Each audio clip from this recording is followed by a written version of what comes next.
Olá, tudo bem? Você está no canal EBD Já, eu sou Renato e hoje nós vamos para a lição de número 5 da revista CPAD Adultos, do primeiro trimestre de 2022, onde nós estamos estudando a supremacia das Escrituras. Hoje nós vamos falar a lição de número 5, como ler as Escrituras. Então hoje vai ser uma aula muito interessante, tá? Nós vamos falar alguma coisa de hermenêutica. Então, assim como as outras aulas também, traz muita informação acerca da Bíblia, hoje também vai ser uma aula muito proveitosa. Então, deixa o seu like já para estar nos ajudando, inscreva no canal se você não for inscrito e também indique para os seus amigos, porque quando você faz isso, você está me ajudando também a manter esse material para você, tá bom? Vamos lá. Vamos ler as Escrituras. Olha o textuário que interessante aqui.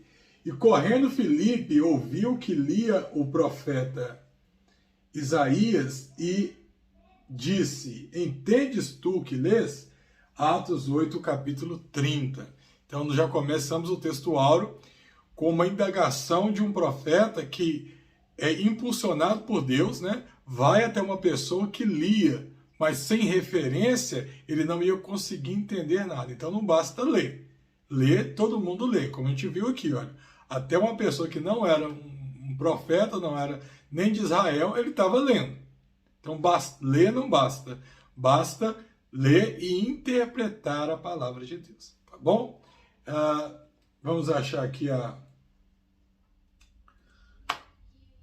os objetivos da lição, que são expor a palavra, ou expor que a Bíblia precisa ser interpretada. Depois nós vamos pontuar os pressupostos pentecostais para a leitura da Bíblia e depois apresentar os princípios básicos de interpretação bíblica, tá? O objetivo geral, ou a palavra-chave, agora está vindo assim, né? Na nossa revista nova, a palavra-chave é leitura, ou a leitura da Bíblia, tá? Parte 1. A Bíblia precisa ser interpretada. Primeiro ponto, a importância da exegese. Exegese, ela vem do grego, né? Exegese vem do grego, traduzido, que se traduz como fora, e depois também tem uma outra parte, tem o sentido de guiar, ou seja, resumindo, exegese é extrair, é tirar de, certo? Isso seria exegese. Agora, em paralelo com a exegese, eu tenho a exegese, que é colocar, tá? Enquanto exegese é extrair de, exegese é colocar, tá? Então, por exemplo, quando eu falo da palavra de Deus, exegese é um termo técnico que nós usamos para falar o que eu vou extrair da palavra, a sua interpretação, certo? Eu vou ler o texto, né, e eu vou retirar do texto a informação que ele quer me passar. Isso é exegese.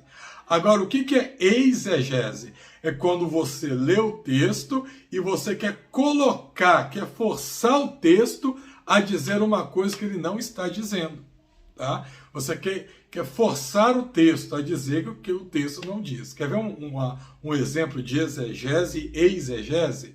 Né? Na Bíblia, lá no Velho Testamento, havia uma lei que a mulher, quando estivesse menstruada, essa mulher ela deveria ficar fora do arraial, que ela era tida como impura, e ela deveria ficar fora do arraial, e nenhum homem poderia ter contato com ela, porque senão se tornava impuro também, né? Qual que é a exegese? Ou seja, o que o pessoal força o texto? Eles querem colocar dentro do texto que Deus ele era extremamente machista, que a Bíblia ela é uma Bíblia machista, que a gente aceita a Bíblia, tudo bem, mas que fato é que se você for ler a Bíblia ao pé da letra, que a Bíblia ela é machista, que a mulher era tratada como cachorra nessa época, porque ela tinha que ser levada para fora do arraial, né? Para poder ser humilhada lá, porque ela estava sangrando. Isso é exegese, ou seja, eles querem colocar no texto o que o texto não diz. O que o texto diz, na verdade? O que é a exegese? Qual que é a interpretação verdadeira? Mudança não é fácil de acontecer. Deus ele pegou um povo que veio com costumes fortes do Egito, com tradições da região deles muito pesadas, né? Se Deus chegasse com orientações para o povo, já ao pé da letra, não pode fazer isso, não pode fazer aquilo, o pessoal não aceitaria as mudanças. Então Deus ele foi tratando com o povo ao longo do tempo, tirando uma coisa por vez. Por exemplo, o casamento com a monogamia, Deus foi tirando aos pouquinhos, até que chegou um ponto que ele falou assim, não pode fazer. Ele foi tirando a questão de você vingar de um do outro, até que ele falou assim, não pode fazer. Né? E a mesma coisa ele fez com a mulher. Se ele fosse explicar para o homem daquela época, né, que não poderia ficar com mulheres menstruadas e tal, que estaria prejudicando elas, o homem não ia entender. O homem naquela época não tinha essa cabeça para entender. Então o que Deus fez? Deus tratou com ela na mesma linguagem.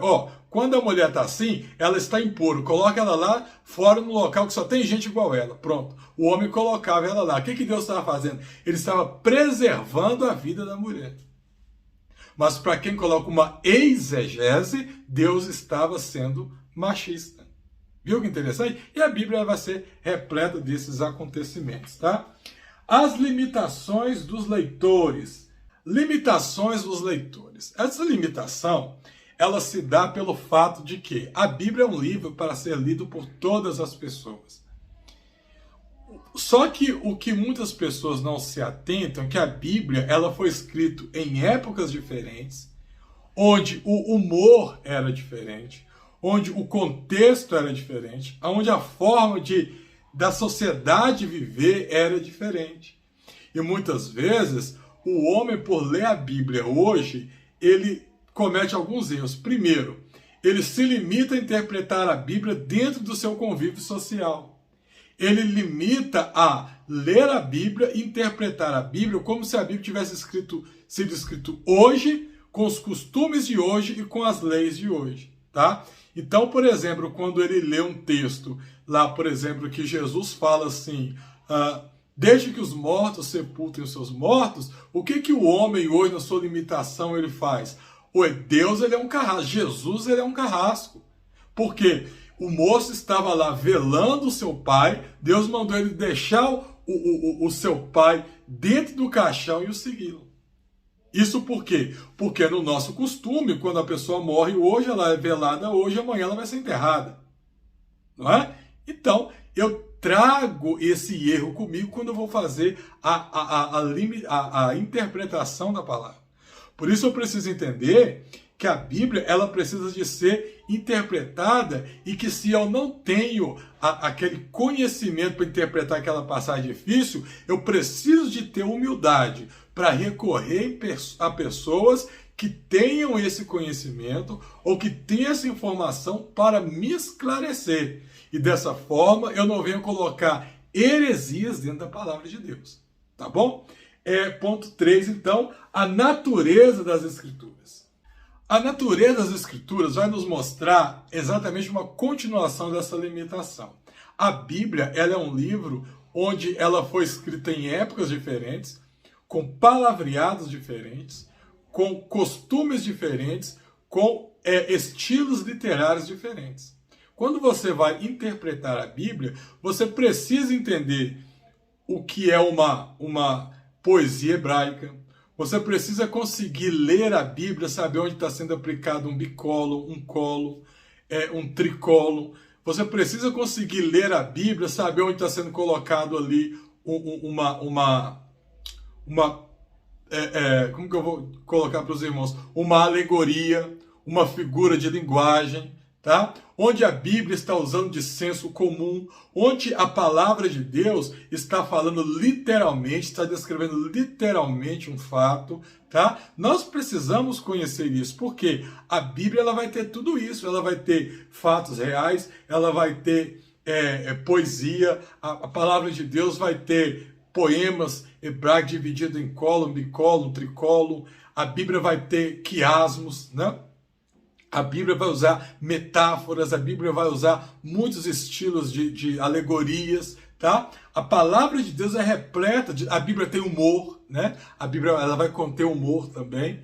Então eu preciso saber onde está contido cada uma dessas coisas. Porque se eu não entender, quer ver um outro exemplo de figura de linguagem, humor de época e exegese? Quando Jesus fala assim, olha, que é impossível passar um camelo pelo fundo de uma agulha, né? Deus, ele aplica ali um termo que nós chamamos de, deixa eu ver se me recordo a palavra agora, é uma hipérbole, é um exagero. Só que esse exagero que ele coloca ali, ao mesmo tempo, é voltado para o humor. O humor da época. Se você não entender, você vai pensar, não vai entender aquele humor. Quer ver um outro tipo de humor que teria na época? Daniel, quando fala assim, olha, e o rei tocou ao sinal do rei todos os instrumentos, como é que descrever os instrumentos? Ao tocar a gaita de foles, o saltério, a harpa, não sei o que. Aí, 2 versículos depois, começa de novo. O saltério, a harpa, a gaita de foles, não sei o que, e toda sorte de música. É humor. Se você não consegue entender, você vai ter dificuldade para poder entender a natureza das Escrituras. Por isso, nós precisamos estudar a palavra de Deus. Tá? Se você ler alguma coisa que você não entende, você tem que ter humildade para perguntar a outras pessoas. Porque quanto mais você compreende aqueles acontecimentos, a figura literária que foi colocada ali, melhor Deus vai falar com você. Ah, irmão, mas a palavra de Deus ela fala com qualquer um, fala. Ah, irmão, mas e quem não consegue estudar, Deus vai falar? Fala.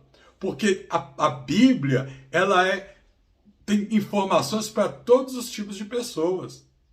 Certo? Por exemplo, você não precisa estudar a fundo a palavra de Deus para interpretar Jesus dizendo, eu sou o caminho, a verdade e a vida.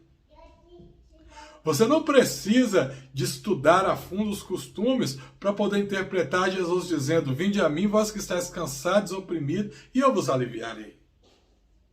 Agora, você precisa de ter um conhecimento para você interpretar, por exemplo, quando lá em Jó Deus fala do Behemoth, Deus fala, tem um outro animal que é citado lá também, em Jó, que eu não me recordo o nome agora. Mas citam 2 animais ali em Jó, tá? Deus cita eles ali. Leviatã, né? Então, você precisa ter um conhecimento prévio para poder entender o que está falando. Senão você vai colocar heresias ali.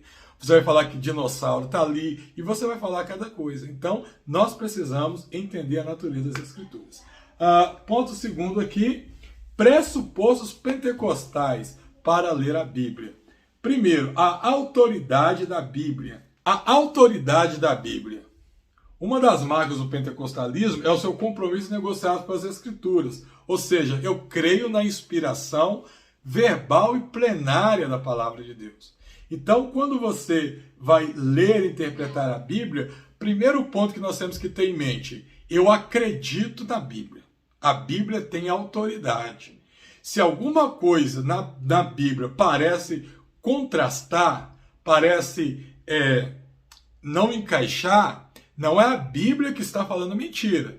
É eu que não estou entendendo. Ô, irmão, mas isso aí não é fideísmo? Não, porque a própria história já me provou isso. Os próprios relatos que nós encontramos já na arqueologia já nos provou a veracidade da Bíblia. Então, hoje, nós acreditamos que a Bíblia é verdadeira. Ou seja, se eu não estou entendendo alguma coisa, então não é por erros da Bíblia, porque a autoridade dela já foi comprovada, certo? Então, um outro exemplo para vocês entenderem. Quando você vai ler lá a Torre de Babel, vai falar que o pessoal veio do Oriente para a terra do Sinar ali, para poder, onde eles fizeram a Torre de Babel. Se você for ler na Bíblia, se você começar a ler a história de Gênesis e a história do dilúvio, você vai ver que o pessoal desceu no Ararat, do Monte Ararat que o pessoal começou a povoar a terra. Se você colocar o Monte Ararat e o Sinar, o Ararat não está a oriente do Sinar. Não está. Então parece que tem uma contradição, mas não tem uma contradição. Não tem. O problema é que você precisa interpretar o que aconteceu.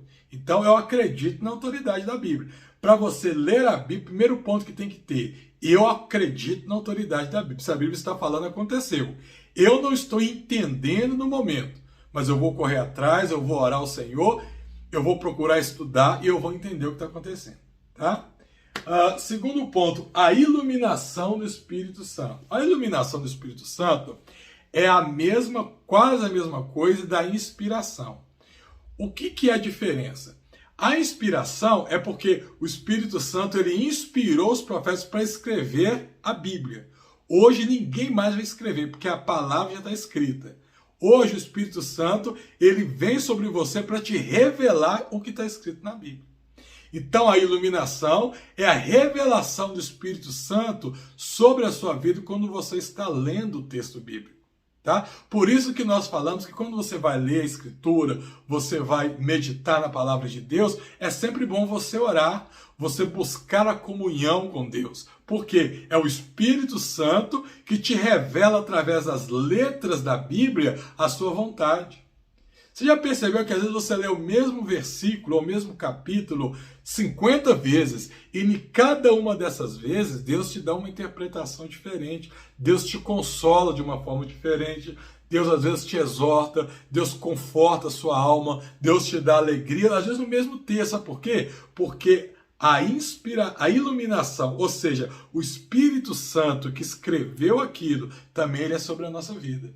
E ele nos revela aquilo que está escrito no texto sagrado, né? E terceiro, o valor da experiência. É muito complicado falar de experiência, tá? Porque experiências são coisas particulares que Deus faz pela nossa vida.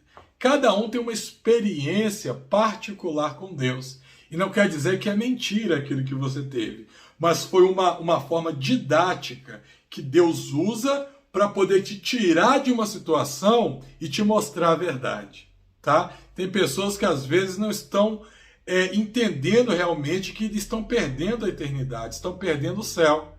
E às vezes, uma forma didática que Deus tem para poder abrir a mente deles, entender o que é a eternidade, é mostrar uma visão que eles acordam maravilhados com aquilo. Mas não quer dizer que aquilo que eles viram é o céu de verdade. É uma forma didática que Deus usou para poder despertar a sua vida, para te dar uma experiência, tá? Então experiências são importantes para você. A experiência renova a fé das outras pessoas, mas você nunca pode pegar a sua experiência e fundamentar uma doutrina sobre uma experiência que você teve. A regra está na Bíblia, está no cânon, lembra da aula passada? Está no cânon sagrado? É doutrina. Não está no cânon, não pode ser aplicado como doutrina. E por último, regras básicas da interpretação. Primeiro, a Escritura é a sua própria intérprete. Quando eu falo aqui, eu vou usar a hermenêutica. O autor coloca aqui, a hermenêutica ela tem origem no termo grego hermenêuticos, que na teologia designa os princípios que regem as interpretações do texto sagrado. Então, dentro da hermenêutica, ela vai me trazer várias ferramentas para que eu possa interpretar a Bíblia. Então, quando eu falo assim que a Escritura é sua própria intérprete, é porque é através das informações da Bíblia que eu monto através das informações da Bíblia é que eu vou montar a interpretação daquilo que eu estou lendo, mas usando ferramentas dentro da hermenêutica. E muitas vezes essa ferramenta vai me levar a outras ciências que essas sim estão fora da Bíblia. Por exemplo, a arqueologia, tá? Por exemplo, os costumes antigos. Quando você tem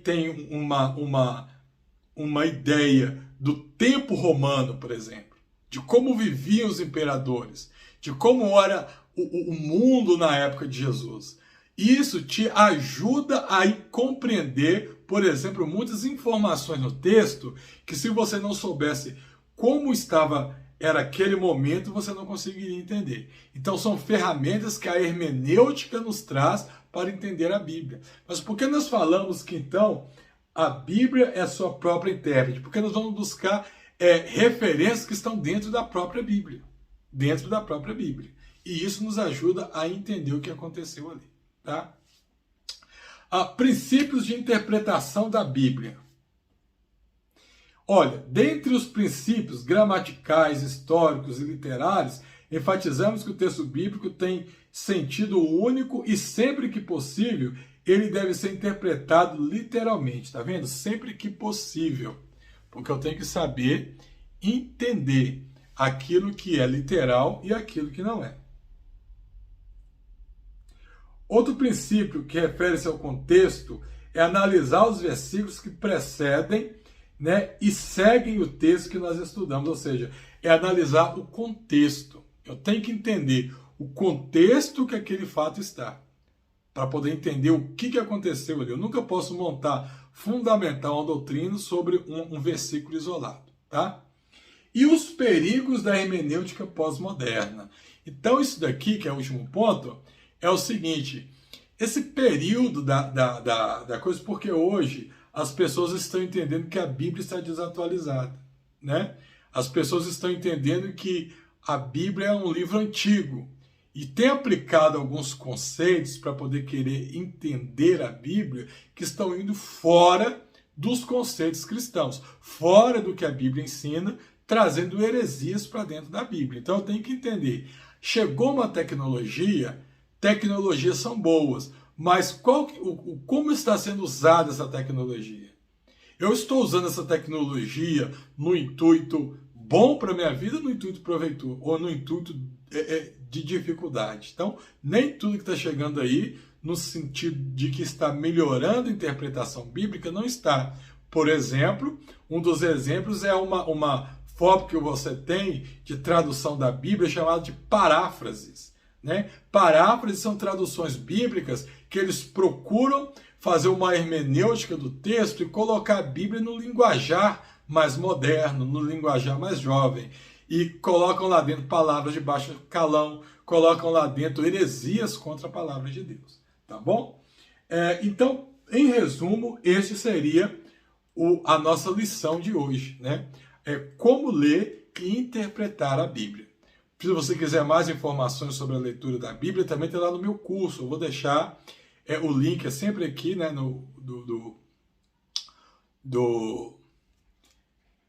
dos estudos ali.